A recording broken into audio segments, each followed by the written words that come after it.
नमस्कार दोस्तों, स्वागत है आपका द अर्थ चैनल पर।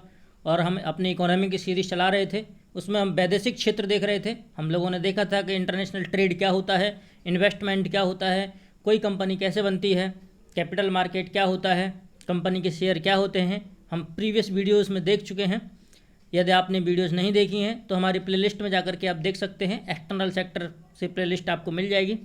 तो चलिए आज हम बात करेंगे कि कोई कंपनी फंड कैसे उठाती है और क्या होता है प्राइमरी मार्केट और क्या होता है सेकेंडरी मार्केट, यानी क्या है शेयर मार्केट और स्टॉक मार्केट। ठीक है, चलिए हम एक सिंपल से फंडे से बात करते हैं और वो सिंपल सा फंडा ये है, समझें। मैंने एक बीच में लकीर खींच रखी है, इसको मैं मान लेता हूँ प्राइमरी मार्केट और इसको मानता हूँ मैं सेकेंडरी मार्केट। ठीक है, जब भी कोई भी कंपनी, चाहे सरकार, कोई भी कंपनी या सरकार जब भी कुछ नया इशू करेगी तो वो प्राइमरी मार्केट में आएगा। यानी कुछ भी नया इशू होता है तो वो प्राइमरी मार्केट में आएगा। जैसे आप ऐसे समझें, जैसे कि मान लीजिए कि एक कंपनी है, उस कंपनी ने अपने शेयर जारी किए। तो शेयर सबसे पहले जब कंपनी शेयर जारी करेगी तब वो क्या होगा, तब ये यहाँ इधर जारी होंगे, इस प्राइमरी मार्केट में जारी होंगे। या ऐसे कहें, ऐसे समझने की कोशिश करें कि जब कोई कंपनी और जनता के बीच में, जैसे ऐसे समझें, क्या ये प्राइमरी मार्केट है, यहाँ से ये कंपनी है और इधर ये पब्लिक है। जब कभी कंपनी को पब्लिक से फंड चाहिए, चाहे वो इक्विटी जारी करके करे, चाहे वो डेट सिक्योरिटी जारी करे, कुछ भी करे, ठीक है, यानी चाहे तो शेयर जारी करे या बॉन्ड या डिबेंचर जारी करे, कुछ भी। तो जब कंपनी को पब्लिक से फंड चाहिए होता है तब वो अपने डेट सिक्योरिटी या इक्विटी सिक्योरिटी, यानी या तो पूंजी वाले शेयर या फिर ऋण वाले, वो इस प्राइमरी मार्केट में जारी करती है। लेकिन जब ये मान लीजिए पब्लिक ने खरीद लिए, अब इधर बात करेंगे हम थोड़ी सेकेंडरी मार्केट की। अब इस पब्लिक ने खरीद लिए, लेकिन पब्लिक ने मान लीजिए कि ए नाम के व्यक्ति ने खरीदा। ठीक है, अब ए नाम के व्यक्ति को लग रहा है कि यार मेरे को अभी पैसे की ज़रूरत है, मुझे ये खरीदना नहीं चाहिए थे, मैं इसे बेच देता हूँ। तो एक्चुअल में ये जो ए नाम का व्यक्ति जो पब्लिक के रूप में था वो कंपनी को नहीं बेच सकता, क्योंकि कंपनी नहीं खरीदेगी, बल्कि ए नाम का व्यक्ति किसी बी नाम के व्यक्ति को बेच देगा, बी नाम के बेच देगा। यानी अब ये मान लीजिए कंपनी ने शेयर जारी किए थे, तो अब इस शेयर की खरीदारी जनता में ही हो रही है, व्यक्ति से व्यक्ति के बीच में हो रही है। ठीक है, यानी सेकेंडरी मार्केट वो है जहां कंपनियों की खरीदारी नहीं होती, बल्कि व्यक्ति से व्यक्ति के बीच में खरीदारी होती है। जबकि प्राइमरी मार्केट कुछ ऐसा है, प्राइमरी मार्केट में कंपनी सीधे पब्लिक से जुड़ती है, जबकि सेकेंडरी मार्केट में पब्लिक सीधे पब्लिक से ही जुड़ती है। यानी कुल मिलाकर के प्राइमरी मार्केट में कुछ भी जब नया कोई किसी कंपनी को फंड चाहिए, जैसे मान लीजिए कि एक एनटीपीसी कंपनी है सरकार की, नेशनल थर्मल पावर कॉरपोरेशन है, ठीक है, इसको फंड चाहिए। अब ये फंड दो तरीके से ले सकती है। कैसे ले सकती है? दो तरीके से। एक तो ये शेयर जारी कर सकती है, शेयर जारी कर सकती है। दूसरा तरीका है इसके पास कि ये ऋण ले सकती है। यानी किसी भी कंपनी को जब फंड चाहिए होता है तो फंड चाहने के वो दो तरीके अपना सकती है, या तो वो शेयर जारी कर सकती है या वो ऋण ले सकती है। ठीक है, अब ये शेयर जारी करेगी, आप स्क्रीनशॉट ले सकते हैं इसका। अगर वो शेयर जारी करेगी तब क्या होगा? जैसे मान लीजिए कि इस एनटीपीसी ने अब शेयर जारी किया, पहले हम शेयर का मामला देखते हैं। शेयर जारी किया तो इसका मतलब है कि आपने कंपनी में हिस्सेदारी खरीदी है, यानी आप उस कंपनी में पार्टनर हो गए हैं, आपने हिस्सेदारी खरीदी है यानी पार्टनर हो गए हैं। ठीक, यानी अगर कंपनी एनटीपीसी के पास पहले अगर अपनी 100% हिस्सेदारी थी, कोई इसमें साझी नहीं था, और आपने ये 10% शेयर खरीद लिए हैं, इसका मतलब है कि अब 10% के मालिक आप हो और एनटीपीसी अब 90% की मालिक बची है। इसका मतलब अगर टोटल एनटीपीसी देखें तो जिसने एनटीपीसी स्टार्ट की होगी, किसने की है? हमारी सेंट्रल गवर्नमेंट ने। तो सेंट्रल गवर्नमेंट अब 90% मालिक है, इसमें सिर्फ 10% का मालिकाना हक आपको मिल गया। तो ये ऋण नहीं कहलाएगा। क्यों? क्योंकि ऋण थोड़ी है, ये तो आपने खरीदारी की है, ठीक है, जिसके आप मालिक हो गए। तो ऐसे तो शेयर से आता है। तो जब एनटीपीसी शेयर जारी करेगी और आप जनता से जब पैसा लेगी तब वो प्राइमरी मार्केट में ही जारी करती है, क्योंकि कोई भी जब नई चीज़ से पैसा उठाना होता है, किसी को भी पैसा उठाना होगा तो वो प्राइमरी मार्केट में ही जारी करेगी। ठीक है, यानी एक तो एनटीपीसी किससे ले सकती है पैसे, एक तो एनटीपीसी शेयर के माध्यम से जनता से पैसे ले सकती है, शेयर से। ठीक है, शेयर कहाँ जारी होंगे, प्राइमरी मार्केट में ही। दूसरा, एनटीपीसी किससे पैसा ले सकती है, ऋण ले करके। ठीक है, ऋण कैसे, ये कहेगी कि देखो भाई हम शेयर तो नहीं बेच रहे हैं, लेकिन हम ऋण बॉन्ड जारी कर रहे हैं। बॉन्ड और डिबेंचर दोनों ही ऋण के इंस्ट्रूमेंट होते हैं, यानी बॉन्ड के माध्यम से भी कंपनी ऋण लेती है और डिबेंचर के माध्यम से भी कंपनी ऋण लेती है। तो इनको जब पहली बार जारी करेगी तो भी प्राइमरी मार्केट में ही जारी करेगी, यानी आप लोग को खरीदना होगा अगर एनटीपीसी के बॉन्ड और डिबेंचर, तो आपको प्राइमरी मार्केट में जाना पड़ेगा। ठीक है, अब क्या हुआ, जैसे चलिए मान लीजिए आपने बॉन्ड और डिबेंचर, बॉन्ड खरीद लिया या डिबेंचर खरीद लिया। बॉन्ड और डिबेंचर क्या है, जस्ट हम नेक्स्ट देखने वाले हैं। मान लीजिए आपने कोई खरीद लिया, इन डेट इंस्ट्रूमेंट में से, यानी ऋण पत्रों में से कोई एक कुछ खरीद लिया, या तो बॉन्ड खरीद लिया या डिबेंचर खरीद लिया। ठीक है, चलिए अब अपने हम समझ लेते हैं कि आपने बॉन्ड खरीदा है। अब आपने बॉन्ड खरीद लिया, लेकिन आपको अचानक से पैसे की ज़रूरत पड़ गई। ठीक है, ध्यान से देखें, एक बार फिर से सुने। यदि आपने बॉन्ड खरीदा है तो आपने एक्चुअल में कंपनी को ऋण दिया है। क्या दिया है, आपने कंपनी को ऋण दिया है। इसका मतलब कंपनी में आपकी हिस्सेदारी नहीं है कोई, आप कंपनी के मालिक नहीं कहलाएंगे, बल्कि कंपनी को आपने ऋण दिया है। इसका मतलब है कि बॉन्ड पर कंपनी आपको ब्याज देगी, इंटरेस्ट देगी।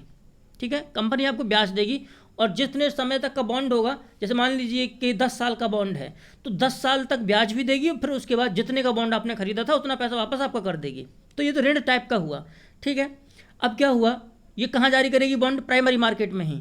लेकिन जैसे मान लीजिए आप राम हैं और आपने ये बॉन्ड खरीदा था, आप चाहते हैं कि मुझे पैसे की आवश्यकता है। अब कंपनी को बॉन्ड आप वापस तो कर नहीं सकते, क्योंकि 10 साल की इसका टर्म है।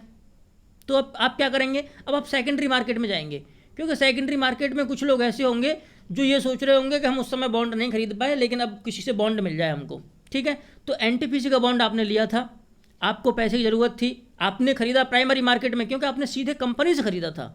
लेकिन अब आप बेचना चाह रहे हैं, आप बेचना चाह रहे हैं तो कंपनी तो खरीदेगी नहीं, क्योंकि कंपनी ने तो बेचा ही इसीलिए कि उसे पूंजी मिल पाए, पैसा मिल पाए। आप क्या करेंगे, सेकेंडरी मार्केट जाएंगे, और सेकेंडरी मार्केट में जा कर के आप कोई दूसरा लक्ष्मण नाम का व्यक्ति तलाशेंगे और इस लक्ष्मण को बेच देंगे। कहेंगे भाई तू ले ले, मुझे अभी इसकी आवश्यकता नहीं है। ठीक है, तो हो सकता है कि आप घाटे पे भी बेच दें या मुनाफे भी बेच दें, जो भी स्थिति हो, लेकिन इस बॉन्ड को अगर व्यक्ति से व्यक्ति के बीच खरीद बिक्री होगी तो वो सेकेंडरी मार्केट में होती है। फिर से समझें क्या, कि प्राइमरी मार्केट में जब भी कोई कनेक्शन रहता है तो प्राइमरी मार्केट में इशूअर यानी जारीकर्ता और उसका खरीदार, यानी कि जो उसको बाई करेगा, उसके बीच में संबंध होता है, और कैपिटल सीधे कंपनी को मिलती है, यानी जो जारी करता है उसको मिलती है। लेकिन सेकेंडरी मार्केट में क्या होता है, सेकेंडरी मार्केट में जो खरीद बिक्री होती है बॉन्ड की या शेयर की या डिबेंचर की, जो भी, वो व्यक्ति से व्यक्ति के बीच होती है, पर्सन टू पर्सन के बीच में होती है।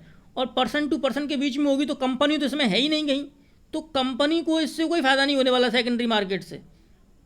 ठीक है, कंपनी को तो पूंजी प्राइमरी मार्केट से मिलती है। ठीक है, तो सेकेंडरी मार्केट क्या है, सेकेंडरी मार्केट तो व्यक्तियों से व्यक्तियों के बीच में होता है। ठीक है, चूँकि सेकेंडरी मार्केट में ज़्यादातर शेयर की खरीद बिक्री होती है, बॉन्ड और डिबेंचर की भी होती है अलग बात है, लेकिन शेयर की ज़्यादा होती है, इसलिए सेकेंडरी मार्केट को शेयर मार्केट या स्टॉक मार्केट भी कहते हैं। तो कुल मिला के हमने क्या देखा कि कैपिटल मार्केट होती है, कैपिटल मार्केट से कंपनी पैसा उठाती हैं, लेकिन पैसा उठाने के लिए वो जनरली कहाँ जाएंगी, प्राइमरी मार्केट में जाएंगी, क्योंकि प्राइमरी मार्केट में ही नई इशू होती हैं चीज़ें, यानी नए शेयर जारी होंगे। एक बार शेयर जारी कर दिए तो कंपनी, उसके शेयर कंपनी के, फिर वो सेकेंडरी मार्केट में खरीदे बेचे जाते हैं लोगों के बीच में। ठीक है, जैसे मान लीजिए, यानी कैपिटल मार्केट के दो हिस्से हो गए, एक प्राइमरी मार्केट, एक सेकेंडरी मार्केट। जैसे मान लीजिए क्या, सेकेंडरी मार्केट में होता क्या है, जैसे इस राम नाम के व्यक्ति ने शेयर खरीदा था, ठीक है, तब इसके शेयर की वैल्यू 10 रुपये थी। अभी कंपनी के शेयर की वैल्यू 20 रुपये हो गई, तो इसको लग रहा है भाई मेरे को तो 10 रुपये का फ़ायदा हो रहा है, मैं बेच देता हूँ। अभी बेच देगा तो इसको 10 रुपये का फ़ायदा हो गया, यानी किसी लक्ष्मण नाम के व्यक्ति ने इसे 20 रुपये में खरीद लिया। ठीक है, अब कंपनी और बढ़ी, कंपनी ग्रो करती रही तो शेयर की वैल्यू बढ़ गई, पता चला कंपनी के शेयर की वैल्यू 50 रुपये की हो गई। अब इसने भी क्या सोचा कि अरे मेरे को 30 रुपये मिल जाए, मैं तो 30 रुपये कमा लेता हूँ। तो सेकेंडरी मार्केट में धन ऐसे कमाया जाता है, यानी कुल मिलाकर के समझो सट्टा लगाते हो इसमें, खरीद बेचते हो, कोई पता नहीं है। और सेकेंडरी मार्केट के वे लोग जो ये सोचते हैं कि कीमत बढ़ेगी, जैसे मान लीजिए कि ये शेयर 1 है, सेकेंडरी मार्केट में एक शेयर 1 है और यहाँ 2-3 व्यक्ति हैं, ए, बी और सी। इनमें से ए सोच रहा है कि मैं शेयर को खरीद लेता हूँ क्योंकि इसकी कीमत बढ़ेगी, और जब कीमत बढ़ेगी तो तब मैं इसे सेल कर दूंगा, बेच दूंगा। ठीक है, ए ये सोच रहा है। बी भी यही सोच रहा है कि मैं भी खरीद लूँ, तो इन दोनों में कंपटीशन भी होगा। ठीक, लेकिन सी सोच रहा है कि नहीं नहीं नहीं, शेयर मत खरीदो, बल्कि क्योंकि शेयर की वैल्यू गिरने वाली है। तो यहाँ आपने 2 तरीके के व्यक्ति देखे। ए और बी व्यक्ति सेकेंडरी मार्केट में ऐसे थे जो ये सोच रहे थे कि इस शेयर को खरीद लो क्योंकि इस शेयर की कीमत बढ़ जाएगी, और जब बढ़ेगी तो फिर हम ज़्यादा कीमत बेच देंगे, पैसा कमा लेंगे। जबकि सी सोच रहा है नहीं नहीं, शेयर की कीमत गिरेगी, मैं नहीं खरीद रहा, घाटे में चला जाऊंगा। तो वे व्यक्ति सेकेंडरी मार्केट में, वे व्यक्ति जो ये सोचते हैं कि शेयरों की कीमत बढ़ेगी, उनको बुल बोलते हैं, सांड बोलते हैं, बुल। और शेयर मार्केट में वो व्यक्ति जो ये सोचते हैं कि शेयरों की कीमत घटेगी, उनको बियर, उनको भालू बोलते हैं। यानी बुल एंड बियर ये शेयर मार्केट के टर्म हैं। वो व्यक्ति जो सोचते हैं कि शेयरों की वैल्यू बढ़ेगी, उनको बुल बोलते हैं, यानी एकदम सांड की तरह रहते हैं हमेशा। और जो ये सोचते हैं शेयर की वैल्यू गिरेगी, नहीं नहीं हमको खरीदना नहीं है, इसलिए वो कहलाते हैं बियर। तो कुल मिला के मुझे उम्मीद है आपको प्राइमरी मार्केट और सेकेंडरी मार्केट का फंडा समझ में आया होगा। चलिए फिर से मैं आपको एक रिकॉल करा देता हूँ। कैपिटल मार्केट के 2 हिस्से होते हैं, एक प्राइमरी मार्केट, दूसरा होता है सेकेंडरी मार्केट। सेकेंडरी मार्केट में खरीद पर्सन टू पर्सन के बीच होती है। ठीक है, यहाँ डिमांड एंड सप्लाई वाला फार्मूला होता है। जैसे मान लीजिए किसी कंपनी के शेयर खरीदने वाले लोग ज़्यादा हों तो उसके शेयरों की कीमत ज़्यादा बढ़ जाएगी क्योंकि शेयरों की संख्या कम होगी। ठीक, यानी सेकेंडरी मार्केट में पर्सन टू पर्सन बिक्री होती है, कंपनी का कोई लेन देन इसमें यहाँ नहीं होता है। बल्कि जबकि प्राइमरी मार्केट से ही कंपनी पैसा उठाती है ज़्यादातर। ठीक है, सेकेंडरी मार्केट से कोई पैसा नहीं उठाता। अब मामला यहाँ फंसता है, क्या फंसता है, यहाँ एक चीज़ सोच के देखो, क्या कि जैसे ये क्या है, कैपिटल मार्केट है। कैपिटल मार्केट, अब इस प्राइमरी मार्केट से आप पैसा उठाएंगे, अगर कंपनी है तो आप प्राइमरी मार्केट से पैसा उठाएंगे, तो आपको चीज़ों को कौन खरीदेगा, डिबेंचर, शेयर, बॉन्ड को कौन खरीदेगा, पब्लिक। अब ये पब्लिक, यहाँ मामला फंसेगा क्या, अब ये पब्लिक आपके देश की हो सकती है, डोमेस्टिक लोग हो सकते हैं, और या फिर यहाँ ये फॉरेनर हो सकते हैं। यानी आप अरे इंडिया की प्राइमरी मार्केट में भी अगर आप इंडिया के हैं, कंपनी इंडिया की है और आप इंडिया की प्राइमरी मार्केट से पैसा उठाते हैं, तो पैसा आपसे पब्लिक खरीदती है चीज़ों को, आपके शेयर को खरीदेगी, आपको बॉन्ड को खरीदेगी। ठीक है, शेयर इसलिए खरीदते हैं लोग क्योंकि उनको लगता है कि अभी शेयर की वैल्यू, जैसे अभी कंपनी 100 रुपये की है तो कंपनी ग्रो करेगी, 200 की हो जाएगी, फिर 1000 की हो जाएगी, कंपनी बड़ी हो जाएगी, हम भी बड़े पैसे वाले हो जाएंगे। बॉन्ड और डिबेंचर इसलिए खरीदते हैं क्योंकि उन पर ब्याज मिलता है। ठीक है, तो सब लोग चाहते हैं कि ब्याज में पैसा उठा दें। ठीक, चलिए कैपिटल मार्केट के प्राइमरी मार्केट वाले हिस्से में आए और वहाँ आपको पब्लिक से पैसा लेना है, कंपनी पब्लिक से पैसा लेती है। अब क्या होगा कि ये पब्लिक डोमेस्टिक भी हो सकती है, यानी भारत की जनता भी आपके शेयर या बॉन्ड या डिबेंचर खरीद सकती है, और फॉरेन भी खरीद सकते हैं, यानी विदेशी भी खरीद सकते हैं। बस यहाँ से एंट्री करती है फॉरेन कैपिटल, यहाँ से एंट्री करती है विदेशी पूंजी आपके अंतर्गत। ठीक, हाँ ध्यान रखें क्या कि प्राइमरी मार्केट से भी एंटर किया, क्योंकि प्राइमरी मार्केट में विदेशी लोग भारत की कंपनी के शेयर खरीद सकते हैं, बॉन्ड खरीद सकते हैं, डिबेंचर खरीद सकते हैं, यानी विदेशी पूंजी यहाँ से आना स्टार्ट हो गई। ठीक है, और कहाँ से आ जाती है विदेशी पूंजी, अभी हमने देखा कैपिटल मार्केट के प्राइमरी मार्केट वाले हिस्से में डोमेस्टिक कैपिटल भी आती है, यानी जनता, भारत की जनता भी खरीदती है, और फॉरेन कैपिटल भी आ जाती है, विदेशी पूंजी भी आ जाती है।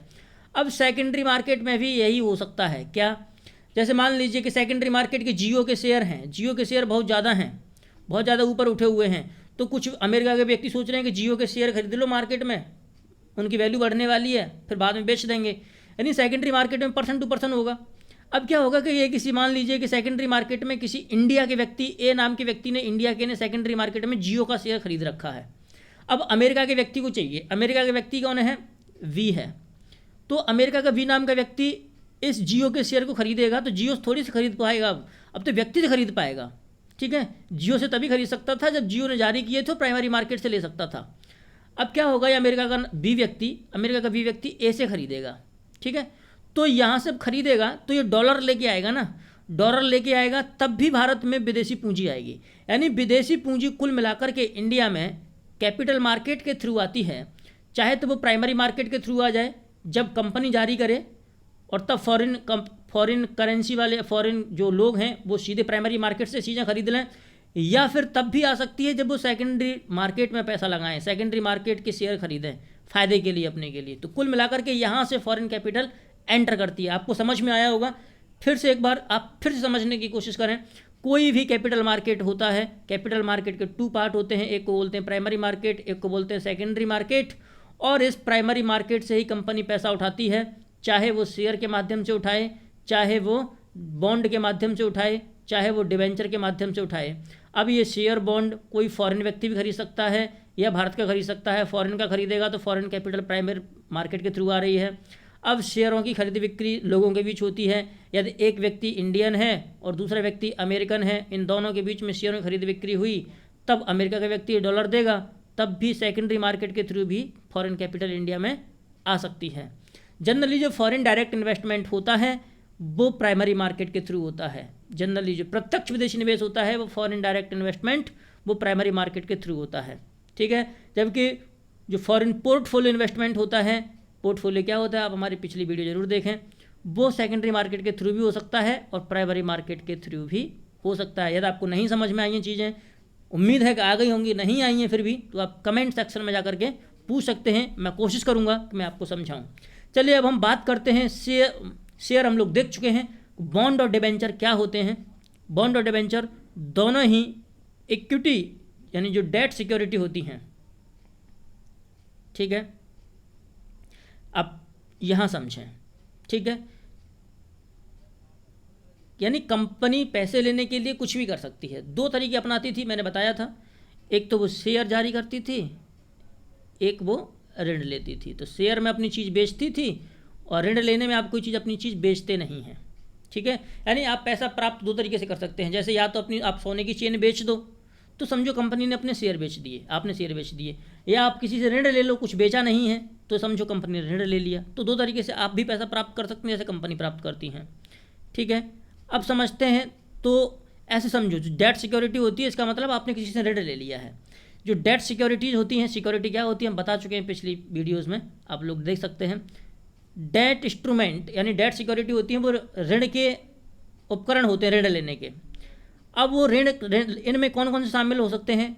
गवर्नमेंट बॉन्ड यानी गवर्नमेंट यदि बॉन्ड जारी करती है तो गवर्नमेंट बॉन्ड कहलाते हैं। कॉर्पोरेट बॉन्ड यानी कंपनी जारी करती है तो कॉर्पोरेट बॉन्ड कहलाते हैं।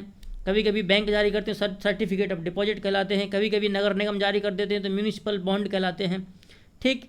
और इनकी खास बात क्या है डेट सिक्योरिटी की, वो हैं ही डेट सिक्योरिटी इसीलिए कि उनमें ये सब चीज़ें रहती हैं क्या कि कितना पैसा आपसे उधार लिया, यानी नोशनल अमाउंट कितना है, आपको इंटरेस्ट रेट उस बॉन्ड पे कितनी मिलेगी यानी कितनी ब्याज मिलेगी, वो कितने समय कहीं वो अब कितने समय का वो बॉन्ड है, और वो रिन्यू होगा कि नहीं होगा, यानी फिर से वो उस पर रिन्यू किया जा सकता है कि नहीं किया जा सकता, ठीक है। आप फिर से समझने की कोशिश करें। जैसे मान लीजिए कि आपने कोई बॉन्ड खरीदा, ठीक है, तो बॉन्ड पर फेस वैल्यू रहती है। जैसे मान लो 10 रुपये का बॉन्ड है, चलो 10 रुपये की, इस पर लिखा हुआ 10 रुपये, ठीक है, तो इसकी फेस वैल्यू कितनी होगी 10 रुपये। अब ये 10 साल के लिए है और आपको 10% इंटरेस्ट मिलेगा प्रति वर्ष। इसका मतलब है कि आपको 10 साल तक 1-1 रुपये भी मिलता रहेगा, 1-1 रुपये प्रति साल मिलता रहेगा 10 साल तक, क्योंकि 10% इंटरेस्ट रेट है। और 10% इंटरेस्ट रेट 10 रुपये पे प्रति साल कितनी होगी 1 रुपये, ठीक है। तो 10 साल तक आपको 1-1 रुपये भी मिलेगा, और जब 10 साल जब ख़त्म होंगे तो लास्ट में आपको आपके 10 रुपये भी वापस कर दिए जाएंगे। तो ये क्या हुआ, यह मैच्योरिटी हुई 10 साल तक, इंटरेस्ट रेट हुई 10% तक, और जो नोशनल अमाउंट था या जो आपसे उधार लिया गया पैसा है वो 10 रुपये था, ठीक है। तो इस तरीके से जो डेट सिक्योरिटी होती हैं उनमें ऐसा फंडा चलता है, ठीक है। अब एक चीज़ समझें और समझने वाली चीज़ ये है कि हम लोगों ने हालांकि देख चुके हैं डेट सिक्योरिटी और इक्विटी सिक्योरिटी क्या होती हैं, लेकिन फिर से एक बार और समझ लें। डेट सिक्योरिटी के माध्यम से कंपनी ऋण लेती है, इक्विटी सिक्योरिटी के माध्यम से कंपनी अपनी हिस्सेदारी बेचती है, ठीक है। इसका मतलब है कि जब भी आप इक्विटी सिक्योरिटी खरीदते हैं यानी शेयर खरीदते हैं, इक्विटी सिक्योरिटी का मतलब होता है यहाँ शेयर, जब भी आप शेयर खरीदते हैं तो कंपनी में आपकी हिस्सेदारी हो गई है, और जब भी कंपनी कुछ प्रॉफिट कमाएगी, यानी कंपनी प्रॉफिट कमाएगी, तो उस प्रॉफिट पर आपका क्लेम होगा। यदि आपने कंपनी को ऋण दिया है और कंपनी को प्रॉफिट हो रहा है, तो वो कंपनी आपको बस ब्याज देगी कि जो पैसा आपने ऋण दिया है, ऋण के रूप में दिया है, आपको प्रॉफिट नहीं देने वाली है। लेकिन इक्विटी सिक्योरिटी में आपको प्रॉफिट देगी, आपको ब्याज नहीं देने वाली है। कंपनी अगर घाटे में गई तो इक्विटी सिक्योरिटी वाले भी घाटे में गए, लेकिन जिन्होंने ऋण दिया है कंपनी को, उनको कंपनी के फ़ायदे से कोई मतलब नहीं होता है। ठीक है, ऐसे समझें। एक उदाहरण के लिए हम समझते हैं क्या, जैसे मान लीजिए एक स्टॉक या शेयर को हम लोग स्टॉक बोल रहे हैं यहाँ। एक स्टॉक जो होता है या शेयर होता है वो इक्विटी सिक्योरिटी होती है, ठीक है, जबकि एक बॉन्ड होता है वो डेट सिक्योरिटी होती है।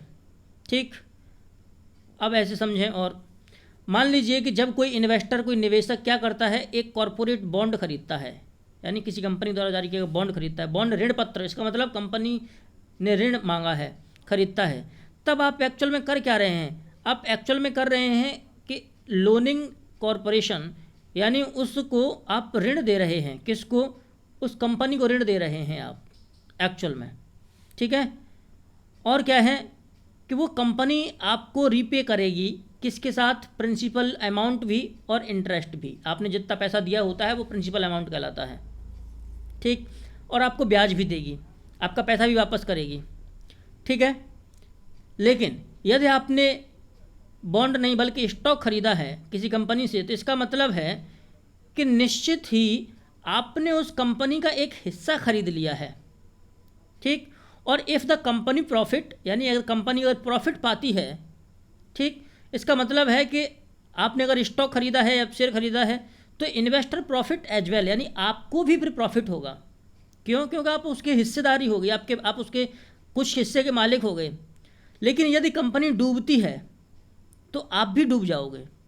ठीक, और यदि बाई चांस कंपनी कब आ जाती है, कंपनी दिवालिया होने की स्थिति में आ जाए, यानी कंपनी गोज बैंकरप्ट, दिवालिया होने की स्थिति में आ जाएगी, तो आप शेयर होल्डर हैं। मान लीजिए आपने शेयर खरीदे थे उससे, ठीक है, तो आपने कंपनी की हिस्सेदारी खरीदी थी ना, तो अगर कंपनी बेची जाएगी उस समय, तो जो बॉन्ड होल्डर होते हैं जिन्होंने कंपनी को ऋण दिया है, पहले कंपनी उसका पैसा चुकाएगी। आप तो मालिक थे, आपको तो बाद में देखा जाएगा, आप तो मालिक हो गए थे ना, तो जिसका ऋण दिया है पहले उसको दिया जाएगा वापस, आपको तो बाद में देखा जाएगा। ठीक, अब हम लोग देखते हैं एक्चुअल में डिवेंचर क्या होते हैं। तो जैसा हमने देखा, जो डेट सिक्योरिटी होती हैं, यानी जिनसे कंपनी ऋण लेती है, वो दो तरीके के हो सकते, दो तीन तरीके के होते हैं, बॉन्ड प्लस डिवेंचर। बॉन्ड भी होते हैं, डिवेंचर भी होते हैं। अब इन दोनों में अंतर क्या है, बस इतना समझते हैं हम। ठीक, आराम से समझेंगे, धीरे धीरे। वीडियो लंबी होगी तो कोई दिक्कत नहीं है, लेकिन हमको समझ में आना चाहिए। ठीक है, चलिए देखिए, यहाँ एकदम क्लियरली लिखा हुआ है, लिखा मैंने ही है कि PDF में ही बनाता हूँ। ये जो डिवेंचर होता है, इतना तो क्लियर है ना कि वो डेट इंस्ट्रूमेंट होता है, यानी कंपनी इसके माध्यम से ऋण लेती हैं। खास बात यह है कि ये कोलेटरल के द्वारा सिक्योर नहीं होता है। कोलेटरल के द्वारा सिक्योर नहीं होता है, इसका मतलब क्या है? जैसे मान लीजिए कि एक कंपनी है, एक कंपनी ने बॉन्ड भी जारी किया है और एक कंपनी ने डिवेंचर भी जारी किया है। ध्यान रखें, एक कंपनी ने दो चीज़ें जारी की हैं। ठीक है, फिर से समझें एक और बार, इसको थोड़ा ऊपर खिसकाते हैं। एक कंपनी ने दो चीज़ें जारी की, एक बॉन्ड जारी किया और एक डिवेंचर जारी किया। ठीक है, अब यदि आप बॉन्ड खरीदते हैं और बाई चांस आपने बॉन्ड खरीदा, चलिए खरीद लिया, और कंपनी हो गई दिवालिया, ठीक, तो बॉन्ड के पीछे कुछ ना कुछ गिरवी रखा रहता है। ठीक है, जैसे मान लीजिए कि बॉन्ड के पीछे आप जब बॉन्ड जारी किया है तो इस बॉन्ड को समर्थन प्राप्त होता है या इसके पीछे कुछ गिरवी रखा जाता है। जैसे उसने कंपनी की ज़मीन का एक 2 मीटर का टुकड़ा या 4 मीटर का टुकड़ा या 100 वर्ग फुट ज़मीन रखी है, यानी वो कहता है कि यदि ये अगर कंपनी डिफ़ॉल्ट कर जाती है, कंपनी डूब जाती है, तो पैसा आप कैसे चुका पाएंगे? तो पैसा आप ऐसे वसूल कर सकते हो, भाई देखो ये हमने ज़मीन लिख दी है, इसके पीछे ये हमारी ज़मीन आप बेच देना और आप अपना पैसा ले लेना, जितना भी पैसा आपको मिल पाए। ठीक है, इसका मतलब है कि यदि कंपनी डिफ़ॉल्ट कर जाएगी तो बॉन्ड बेच करके आप अपने पैसे की कुछ भरपाई कर सकते हैं। ठीक है, तो जिस चीज़ को आप बेचेंगे भरपाई करने के लिए वो कहलाती है कोलेट्रल। ठीक है, ठीक वैसे जैसे समझा हमने, क्या समझा, जैसे आप बैंक से लोन लेने गए तो बैंक ने आपकी ज़मीन के कागज़ रखवा लिए, ठीक है, गिरवी रखवा लिए कागज़। अब क्या होगा कि जब बाई चांस आपने लोन नहीं लौटाया तो बैंक क्या कर सकती है, बैंक कर ये सकती है कि आपकी ज़मीन बेच सकती है और अपना पैसा वसूल सकती है। तो आपने ज़मीन के जो कागज़ रखे थे उसके पीछे, लोन के पीछे, वो क्या था, वो एक्चुअल में कोलेटरल था। उसे मॉर्टगेज भी बोलते हैं, उसे कोलेटरल भी बोल सकते हैं। कोलेटरल की हिंदी कुछ नहीं है, कोलेटरल की हिंदी कोलेटरल ही होती है। ठीक है, इतना समझें। यानी कोलेटरल कुछ ऐसा है कि यदि वो कोई चीज़ आपकी डिफ़ॉल्ट कर गई है तो क्या हो सकता है, तो ये हो सकता है कि आप उस कोलेटरल को बेच करके अपने कुछ पैसे की वसूली कर सकते हैं। लेकिन डिवेंचर की स्थिति में ऐसा नहीं है। डिवेंचर सिर्फ और सिर्फ ट्रस्ट के ऊपर बेचे जाते हैं। जैसे आप फिर से एक बार जरा गौर से और ध्यान से सुनें। जैसे मान लीजिए कि ये राम नाम का व्यक्ति था। इसने क्या किया, इसने कहा कि भाई मुझे पैसे दे दो। किससे कहा, लक्ष्मण से।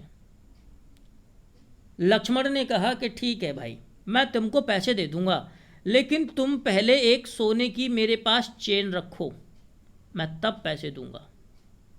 ठीक है, तो राम ने सोने की चेन रखी और लक्ष्मण ने दे दिए पैसे। तब तो ये ऐसे समझो कि ये बॉन्ड है। क्यों, क्योंकि अगर राम ने पैसे नहीं लौटाए तो लक्ष्मण राम की चैन को बेच सकता है। तो चैन यहाँ क्या है, कोलेटरल है। ठीक है, अब क्या हुआ, अब फिर से एग्जाम्पल लेते हैं। राम ने लक्ष्मण से पैसे मांगे। लक्ष्मण को ट्रस्ट है कि राम मेरे पैसे वापस कर देगा, क्योंकि राम बहुत भरोसेमंद आदमी है। तो लक्ष्मण ने बिना कुछ गिरवी रखे हुए दे दिए पैसे। हाँ भाई, ऋण ले जा तू हमसे, हमने ऋण दे दिया तुमको।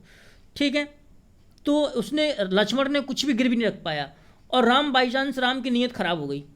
अब राम ने पैसे नहीं लौटाए तो क्या होगा, लक्ष्मण के पास कुछ नहीं है, झुंझुना बचेगा ना बजाने के लिए, अब तो कुछ नहीं बचाना उसके पास। तो ऐसे समझो। ठीक है, क्या कि यदि बॉन्ड जो होता है, बॉन्ड के साथ कंपनी का आपके पास कुछ ना कुछ गिरवी रखा रहता है और कंपनी अगर डिफ़ॉल्ट कर जाती है तो आप उस गिरवी रखी चीज़ को बेच के काम चला सकते हो। यही गिरवी क्या कहला रही है यहाँ, कोलेट्रल। लेकिन डिवेंचर जो होता है, डिवेंचर के साथ कोई भी चीज़ गिरवी नहीं रहती है। आप सिर्फ उस कंपनी को भरोसे पर ऋण देते हो कि भाई हमको इस कंपनी पर भरोसा है, ये डूबेगी नहीं, इसलिए हमको ये ब्याज भी देती रहेगी और अंत में हमको लौटा भी देगी। तो ये यहाँ मुख्य अंतर आपको समझ में आया होगा। फिर से हम अपनी लाइन पर चलते हैं। चलिए, यानी जो डिबेंचर होता है, डिबेंचर एक डेट इंस्ट्रूमेंट ही होता है, लेकिन नॉट सिक्योर्ड बाय कोलेट्रल, लेकिन उसके पीछे कोई संपत्ति नहीं रहती है। और जनरली ऐसा माना जाता है जो डिबेंचर होते हैं उनका जो टर्म होता है वो जनरली 10 साल या 10 साल से ज़्यादा ही होता है। यानी डिबेंचर कब तक के लिए जारी किए जाते हैं। आप सोचेंगे सर ये डिबेंचर बॉन्ड जारी क्या करते हैं, ये कुछ नहीं भाई, ये कागज़ होते हैं, उन पर लिखा रहता है कि देखो आप हमको इतने पैसे दो और हम आपको इतना ब्याज इंटरेस्ट दे देंगे, आप इतना हमको प्रिंसिपल दो, हम इतना इंटरेस्ट देंगे और इतने साल बाद आपको प्रिंसिपल पर प्लस इंटरेस्ट मिला करके हम आपको दे देंगे। ठीक है, ये कुछ नहीं। डिबेंचर और बॉन्ड क्या होते हैं, समझौते होते हैं, कॉन्ट्रैक्ट होते हैं बस। ठीक है, चलिए अब और देखते हैं क्या है। जो डिबेंचर होते हैं मैंने बताया ना, उनके पीछे कुछ कोलेट्रल नहीं होता है, बल्कि उनके पीछे सिर्फ क्रेडिट वर्दीनेस, यानी उस कंपनी की विश्वसनीयता होती है, उसकी रेपुटेशन होती है, किसकी, जो इसको इशू करता है। आपको भरोसा है तभी आप खरीद रहे हैं डिबेंचर। डिबेंचर के पीछे कोई संपत्ति नहीं है जिसे अगर कंपनी डूब गई तो बेच के आप पैसा निकाल सकें।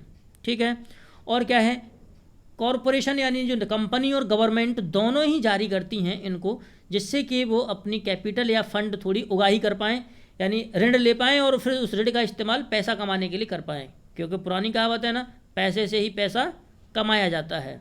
तो ऋण लेकर के भी वो इन्वेस्ट करती हैं उसको, फिर दूसरा प्रोजेक्ट चलाती हैं और उससे पैसा लेती हैं। ठीक है, कुछ डिबेंचर, एक चीज़ और समझें यहाँ कि जैसे मान लीजिए कि क्या है कि ये एक जियो नाम की कंपनी है, इस कंपनी ने डिबेंचर जारी किया। ठीक है, डिबेंचर जारी कर दिया, यानी बॉन्ड नहीं, डिबेंचर, डिबेंचर की बात कर रहे हैं ना, डिबेंचर जारी किया। अब डिबेंचर जारी किया तो कंपनी ने क्या किया, कंपनी बाई चांस इस पर ना तो ब्याज दे पाई, जिसने खरीदा था उस व्यक्ति को ना तो ब्याज दिया उसने, और ना ही उसका प्रिंसिपल अमाउंट यानी जितना पैसा उसने उधार लिया था ना वो वापस किया जियो ने। यानी जियो ने ना तो ब्याज दी ना प्रिंसिपल अमाउंट दिया। तो क्या होगा, तो जियो कभी कभी ऐसा होता है कि यदि डिवेंचर जो कन्वर्टिबल है, कैसा डिवेंचर है, कन्वर्टिबल परिवर्तनीय डिवेंचर है, तो क्या होगा, वो डिवेंचर जियो के शेयर में चेंज हो सकता है। यानी यदि जियो ने डिवेंचर पर ना तो पैसा वापस किया, ना ही ब्याज वापस कर पाई, तो उस डिवेंचर होल्डर व्यक्ति की जियो में हिस्सेदारी हो जाएगी, अर्थात उसे अब वो शेयर में चेंज हो गया। यानी यदि डिवेंचर्स की इंटरेस्ट ना मिल पाए, प्रिंसिपल अमाउंट ना मिल पाए, और यदि वो शेयर में चेंज हो जाए, फिर वो यदि शेयर में चेंज हो जाता है तो उसे बोलते हैं कन्वर्टिबल डिवेंचर। तो सभी डिवेंचर कन्वर्टिबल नहीं होते हैं, बल्कि उन पर लिखा रहता है कि कौन सा डिवेंचर कन्वर्टिबल होगा, कौन सा नहीं। और ये डिपेंड करता है कंपनी के मूड पर कि वो अपने डिवेंचर को कन्वर्टिबल करना चाहती है कि नहीं करना चाहती है। कन्वर्टिबल डिवेंचर वो तभी करती है जब उसको लगे कि हम पैसे नहीं चुका पाएंगे या हम ब्याज नहीं दे पाएंगे। नहीं तो जनरली जो डिवेंचर होते हैं वो नॉन कन्वर्टिबल होते हैं। ठीक है। डिवेंचर की एक खास बात और है, क्या है कि डिवेंचर किसी प्रोजेक्ट स्पेसिफिक के लिए लिए जाता है। यानी डिवेंचर के माध्यम से जो ऋण लेते हैं वो किसी एक प्रोजेक्ट विशेष के लिए लेती है कंपनी, और वो प्रोजेक्ट के माध्यम से वो पैसा कमाती है। ठीक है। और सोचती है कि इस प्रोजेक्ट के लिए ऋण लिया है, इसी प्रोजेक्ट से पैसा कमाएंगे, और इसी प्रोजेक्ट से जो पैसा कमाएंगे उसी के माध्यम से हम जिन लोगों ने हमारा डिवेंचर खरीदा है उनको ब्याज देंगे और उनको अमाउंट भी दे देंगे उस प्रोजेक्ट से कमा करके। क्यों? क्योंकि डिवेंचर किसी स्पेसिफिक प्रोजेक्ट के लिए ही जारी किए जाते हैं जनरली। ठीक है। अब यही बात समझने वाली, इतनी बात समझ में आई होगी।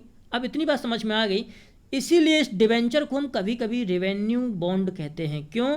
क्योंकि इशूअर एक्सपेक्ट यानी जारी करने वाला ये आशा करता है कि वह रीपे कर देगा यानी वापस कर देगा loan from the proceeds of projects, business project, यानी बिजनेस प्रोजेक्ट से जो बकाया उसको प्राप्त होगा, लाभ होगा, उससे वो लोन वापस कर देगा जिस प्रोजेक्ट में इन डिवेंचर ने हेल्प की थी। तो क्या हुआ, एक्चुअल में उससे रेवेन्यू प्राप्त हो गया ना, यानी फ़ायदा हो गया। हालांकि वो प्रोजेक्ट अगर डूब गया तो मामला गड़बड़ भी कर सकता है ना। चलिए अब देखते हैं हम लोग बॉन्ड क्या होते हैं। ठीक है। तो बॉन्ड भी क्या है, इतना तो पता है ना, बॉन्ड भी डेट सिक्योरिटी है। ठीक है, डेट इंस्ट्रूमेंट है, और डिवेंचर भी डेट इंस्ट्रूमेंट था, इसमें तो कोई दिक्कत नहीं है। ठीक। बॉन्ड क्या है, बॉन्ड कॉरपोरेट डेट ही होते हैं, है ना। बॉन्ड और डिवेंचर दोनों ही डेट होते हैं ना, ऋण होते हैं। इशूड बाई कंपनीज, या गवर्नमेंट भी जारी करती है, कंपनी भी जारी करती है। लेकिन खास बात यहाँ क्या है, खास बात सिक्योरिटाइज्ड, ये सिक्योर होते हैं जैसे बताया था, और ट्रेडेबल असेट्स। ठीक है। ट्रेडेबल असेट्स का मतलब जिनका व्यापार हो सकता है। डिवेंचर भी ट्रेडेबल हो सकते हैं। ट्रेडेबल किस अर्थ में, ऐसे समझें, जैसे मान लीजिए कि अभी हमने बताया था ना, सेकेंडरी मार्केट में आपने खरीद लिया है डिवेंचर या बॉन्ड, लेकिन आपको आवश्यकता नहीं है, तो आप सेकेंडरी मार्केट में जाकर के किसी और को बेच भी सकते हैं। तो बॉन्ड डिवेंचर दोनों ही ट्रेडेबल भी होते हैं। ठीक है। लेकिन बॉन्ड सिक्योरिटाइज्ड होता है, यानी कि यदि कोई बॉन्ड, अगर कोई कंपनी फेल हो गई जिसने बॉन्ड जारी किया था, तो उस बॉन्ड के पीछे जो संपत्ति रखी थी, कोलेटरल जो था, उसको बेच करके आप पैसा अपना निकाल सकते हैं। और क्या है, बॉन्ड और डिवेंचर दोनों ही फिक्स्ड इनकम इंस्ट्रूमेंट माने जाते हैं। फिक्स्ड इनकम इंस्ट्रूमेंट का मतलब है कि इन पर निश्चित आय होती रहती है। क्यों? क्योंकि जब भी आप बॉन्ड और डिवेंचर खरीदते हैं तो क्या रहता है, उस पर फिक्स टर्म लिखा रहता है कि इतने साल तक का है, इतना आपको इंटरेस्ट मिलेगा, इतना आपका प्रिंसिपल अमाउंट है, सब कुछ फिक्स रहता है उस पर। ठीक है। यानी परिवर्तित जनरली नहीं होता है, इसीलिए इनको फिक्स्ड इनकम इंस्ट्रूमेंट या निश्चित आय उपकरण समझा जाता है। आय उपकरण मतलब आप भाई आपने अमाउंट दिया है तो आपको ब्याज तो मिलेगा ना, तो इनकम क्या है, इंटरेस्ट इनकम ही है। ठीक है। एक चीज़ और सोचने वाली है और समझने वाली है, वो ये है कि जो बॉन्ड पर एक्चुअल में जो इंटरेस्ट रेट होती है उसे कूपन रेट कहते हैं। क्योंकि कहते हैं ना कूपन निकलना, पहले इनाम निकलती थी तो कूपन निकलता था उसमें, कभी कभी कूपन निकलता है आज भी इनाम वगैरह में। तो कूपन क्या है, तो एक्चुअल में जो बॉन्ड रहता है तो बॉन्ड पे वो कूपन रेट लिखी रहती है, ये कूपन रेट ही इंटरेस्ट रेट होती है एक्चुअल में। अगर बॉन्ड पे लिखा हुआ है कूपन रेट तो इसका मतलब है कि वो इंटरेस्ट रेट है। ठीक है। तो कूपन रेट या इंटरेस्ट रेट एक ही चीज़ है बॉन्ड के मामले में। ठीक। और क्या है, और समझने की कोशिश करें क्या कि बॉन्ड की जो प्राइस है, बॉन्ड की जो कीमत है, वो इन्वर्सली कोरिलेटेड होती है इंटरेस्ट रेट से। ठीक है, इसका मतलब है कि यदि इंटरेस्ट रेट हाई है किसी बॉन्ड की, यानी यदि किसी बॉन्ड पर इंटरेस्ट रेट यानी ब्याज दर ज़्यादा मिलती है, तो इसका मतलब है कि बॉन्ड की प्राइस कम है, यानी बॉन्ड कम कीमत का है, इसीलिए वहाँ इंटरेस्ट रेट हाई है। यानी बॉन्ड की प्राइस कम है तो इंटरेस्ट रेट हाई है, लेकिन यदि बॉन्ड की कीमत ज़्यादा है तो इंटरेस्ट रेट कम होगा। क्यों? क्योंकि भाई इतने लंबे समय तक इतने ज़्यादा पैसे पर ब्याज कौन दे पाएगा? कोई नहीं, बेवकूफ़ हो जाएगा। ठीक है, और एक निश्चित समय पर ही बॉन्ड और डिबेंचर की जो प्रिंसिपल अमाउंट होता है और जो इंटरेस्ट होती है वो सब पे करनी होती है। और एक कोई मंथली करता है तो कोई कुछ भी करता है, जैसे जैसे जब इनकी मर्जी होती है तब ऐसे ऐसे करते रहते हैं ये लोग। ठीक है, कोई 6 महीने पे करता है ब्याज, कोई साल पे करता है, ऐसे। एक चीज़ और कि यदि सरकार दीर्घकालीन बॉन्ड या सिक्योरिटी जारी करती, जो भी हो, इक्विटी सिक्योरिटी हो सरकार की या फिर सरकार की बॉन्ड डेट सिक्योरिटी हो, कुछ भी हो, ठीक है, यदि सरकार की प्रतिभूतियाँ दीर्घकालिक हैं, लॉन्ग टर्म हैं, तो सरकार की जो सिक्योरिटी वो गवर्नमेंट सिक्योरिटी कहलाती हैं, GSECs कहलाती हैं। यदि सरकार की प्रतिभूतियाँ शॉर्ट टर्म हैं, यानी सिक्योरिटीज शॉर्ट टर्म हैं, अल्पकालिक हैं, तो उन्हें ट्रेजरी बिल्स या टी बिल्स बोलते हैं। ठीक है, ट्रेजरी बिल्स या टी बिल्स बोलते हैं। एक अब बॉन्ड के हम लोग कुछ टाइप देख लेते हैं। जंक बॉन्ड क्या है? जैसे मान लीजिए जंक बॉन्ड क्या होता है, बॉन्ड को रेटिंग मिली हुई होती है, क्रेडिट रेटिंग एजेंसी होती हैं कुछ, वो कहती हैं कि भाई ये बॉन्ड खरीदोगे तो ये आपको सबसे ज़्यादा फायदा मिलने वाला है, तो इसका मतलब है कि उसको हाई रेटिंग मिली हुई है। कुछ बॉन्ड ऐसे होते हैं कि भाई नहीं नहीं नहीं बिल्कुल नहीं खरीदना इन बॉन्डों को, ये बहुत ख़राब हैं। इसका मतलब कंपनियों ने जो क्रेडिट देती हैं उनको, जैसे कि मूडीज़ एंड फिच है, स्टैंडर्ड एंड पुअर्स है, तो ये कुछ कंपनी है जो क्रेडिट को रेट देती हैं, यानी इस बॉन्ड की साख खराब है या अच्छी, क्रेडिट माने होता है साख, तो जिसकी क्रेडिट हाई होगी इसका मतलब उसकी साख अच्छी है, इसका मतलब इस पर रिटर्न भी अच्छा खासा मिलने वाला है। अगर जिसकी लो रेटिंग होगी किसी बॉन्ड की तो इसका मतलब है कि लोग इसको खरीदेंगे ही नहीं। तो जंक बॉन्ड क्या होते हैं? जंक बॉन्ड ऐसे हैं जिनकी रेटिंग तो क्रेडिट रेटिंग एजेंसी ने लो कर रखी है, यानी ये इसको बहुत घटिया किस्म की समझ रहे हैं कि ये घटिया किस्म का बॉन्ड है, लेकिन बाई चांस अगर कोई खरीदता है तो उनको हाई रिटर्न मिलता है, उनको यानी प्रॉफिट ज़्यादा होता है उस बॉन्ड पर, तो ऐसे बॉन्ड जंक बॉन्ड कहलाते हैं। यानी उनको जंग लगी हुई है कुल मिलाकर के, लेकिन प्रॉफिट अच्छा खासा दे देते हैं। ठीक है, अब देखें जीरो कूपन बॉन्ड क्या कहलाते हैं। जीरो कूपन बॉन्ड, अभी हमने क्या देखा था कि जो बॉन्ड होते हैं वो कूपन रेट पर जारी किए जाते हैं, यानी बॉन्ड की जो इंटरेस्ट रेट होती है उसे हम कूपन रेट बोलते हैं। क्या बोलते हैं? कूपन रेट, यानी बॉन्ड पर जो ब्याज दर रहती है उसको ही हम लोग कूपन रेट भी बोलते हैं। ठीक, अब यहाँ लिखा है जीरो कूपन बॉन्ड, इसका मतलब है कि उस पर जो कूपन रेट है वो जीरो है। अब भाई इंटरेस्ट रेट का मतलब क्या है? इंटरेस्ट रेट जीरो है। अब ब्याज दर जीरो होगी तो आप खरीद लोगे? आप नहीं खरीदोगे ना। अगर ब्याज दर जीरो हुई तो आप बॉन्ड नहीं खरीदोगे, तब क्या होगा? यहाँ तो जीरो कूपन लिखा हुआ है, तब इस बॉन्ड को कौन खरीदेगा? कोई नहीं खरीदेगा, नहीं, लेकिन लोग फिर भी खरीदते हैं। क्यों खरीदते हैं? यही तो सोचने वाली बात है। मान लीजिए कि जो इस बॉन्ड की फेस वैल्यू कितनी हुई? 10 रुपये, 10 रुपये हुई, तो इसे डिस्काउंट पर कंपनी जारी कर देती है। कंपनी कहती है कि भाई इसकी जो फेस वैल्यू है, यानी इस पर जो लिखा हुआ है वो 10 रुपये है, आप इसे 7 रुपये में खरीद लो, लेकिन हम जब आपसे वापस लेंगे तो हम, या जितने समय में हम वापस लेंगे या जितने समय में हम आपको पेमेंट करेंगे तो इतनी ही करेंगे जितना उस पर लिखा हुआ है। ठीक है, तो आपने 7 रुपये में खरीद लिया, डिस्काउंट पर खरीद लेते हैं आप। जीरो कूपन बॉन्ड डिस्काउंट पर बेचे जाते हैं। ठीक है, तो डिस्काउंट पर खरीद लिया, 7 रुपये में खरीद लिया, जब ये जितने साल का होगा उतने में जब आप बेचेंगे या कंपनी आपको पैसे देगी तो पैसे आपको 10 रुपये देगी, तो क्या होगा? आपको 3 रुपये का प्रॉफिट हो गया ना। तो जो जीरो कूपन बॉन्ड होते हैं उन पर इंटरेस्ट रेट भले ही नहीं होता हो, लेकिन इंटरेस्ट रेट या कूपन रेट भले ही नहीं होता हो या होता हो तो जीरो हो, लेकिन उनसे लाभ हो जाता है। क्यों? क्योंकि ये डिस्काउंट पर जारी किए जाते हैं। यानी आप खरीदेंगे 7 रुपये में, लेकिन आप बेचेंगे बाद में, जब कंपनी खरीदती है वापस लेती है अपने बॉन्ड, तो फिर कंपनी 10 रुपये में लेती है। ठीक है, अब हम समझते हैं ग्रीन बॉन्ड और ब्लू बॉन्ड क्या होते हैं। तो ग्रीन बॉन्ड का मतलब है कि यदि कोई कंपनी या यदि कोई सरकार पर्यावरण से संबंधित कोई योजना चला रही है और उसके लिए सरकार ऋण लेना चाहती है या कोई कंपनी ऋण लेना चाहती है, तो जब वो अगर बॉन्ड जारी करती है, यानी पर्यावरण से संबंधित किसी प्रोजेक्ट के लिए अगर किसी को ऋण चाहिए और तब उसके लिए वो बॉन्ड जारी करता है, तब उसे हम बोलते हैं ग्रीन बॉन्ड।